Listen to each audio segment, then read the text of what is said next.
یہ سب کچھ ہو کیوں رہا ہے؟ سب سے پہلے تو یہ جاننا ضروری ہے نا کہ یہ ہر جج کیوں بات کر رہا ہے پروپیگنڈے کی؟ ہر جج کیوں بات کر رہا ہے کہ یہ ہمارے خلاف جو ڈس انفارمیشن کیمپینز چلائی جاتی ہیں یہ غلط ہیں؟ یہ شروع کہاں سے ہوئی؟ دیکھیں میں آپ کو بتاتا ہوں، مجھے کمپلیٹ کرنے دیجیے گا، یہ شروع کہاں سے ہوئی؟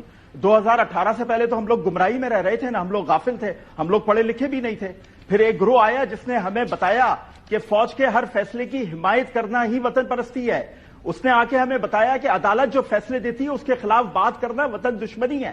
اس نے ہمیں بتایا کہ پاکستان کے اداروں کے ساتھ کھڑا رہنا مضبوط پاکستان کے لیے کتنا ضروری ہے۔ اس نے 2018 میں ہمیں بتایا کہ جو سیاستدان کرپشن کے کیسز بھگت رہے ہیں، اگر آپ ان کے حق میں بات کرتے ہیں تو آپ خود بھی کرپٹ ہیں۔ اس نے ہمیں بتایا کہ یہ ساری باتیں کرنے والے لوگ نہ لفافہ ہوتے ہیں، نہ ٹاؤٹ ہوتے ہیں، بلکہ وطن پرست ہوتے ہیں۔ اب جب ہم نے یہ سب کچھ کہنا کرنا سیکھ لیا تو آپ پیچھے سے ہٹ گئے، کیونکہ آپ اقتدار میں نہیں ہیں۔ اب آپ غداری کو، غلامی کو، آزادی کو، جمہوریت کو، ہر چیز سے اسے جوڑنا آپ نے شروع کر دیا۔ تو سب سے پہلے اس چیز کی اصلاح ہونا بہت ضروری ہے۔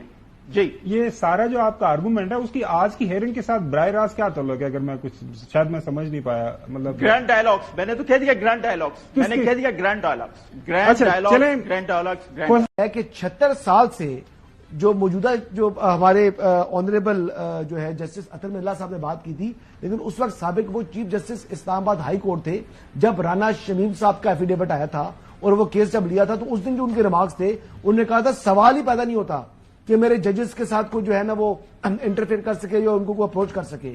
اس ٹائم انہوں نے کہا تھا جی کہ میں اور میرے ججز جو ہیں وہ اپ رائٹ ہے، کوئی کسی قسم کی ڈکٹیشن نہیں لیتے۔ تو آج جناب محترم آپ 76 سال سے کہہ رہے ہیں کہ وہی نظام چلتا ہوا آ رہا ہے، یا اس دن آپ درست کہہ رہے تھے یا آج آپ درست کہہ رہے ہیں؟